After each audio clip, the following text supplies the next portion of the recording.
I was really interested in the intellectual history of evangelicalism. So many folks will know that there's a serious break between fundamentalism and evangelicalism in basically the 1940s.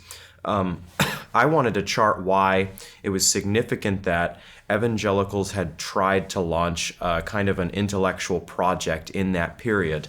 I'm aware myself of a good number of intellectual resources that the Neo-Evangelicals provided. So folks like Billy Graham, Harold John Ockenga, Carl F.H. Henry, Edward John Carnell, these are figures that I was aware of and liked and had come into contact with, but I had not understood why exactly they emerged with this grand burden and this great vision to reload the evangelical mind in the 1930s and 40s. And I was able to look into original primary source collections and to see the letters that they wrote to one another, where they're charting out a vision for their movement, mapping out their strategies and plans. And then I tried to assemble that into a coherent narrative that shows, hopefully, that they did indeed try to reload evangelicalism along intellectual and academic lines in the 1940s. I was able to dig into a wealth of primary sources from the period, so I think readers will be really interested as well to see that neo-evangelicalism was this super connected network in the 1940s. And beyond the social programs like the National Association for Evangelicals and other ventures like that, these figures really did have a common intellectual vision.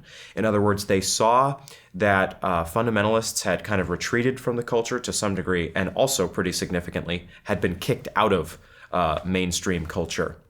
And they regretted that. They lamented that. They had seen tremendous cultural losses with the 1925 Scopes trial and the repeal of prohibition in the early 30s. And they recognized that their movement was kind of a wounded bird, if you will, and they wanted to soar again. And so I had the opportunity at great length to tell this story in Reawakening the Evangelical Mind. It is a fascinating story. It doesn't read like your standard scholarly history book. It reads, I think, something like a movie script, actually.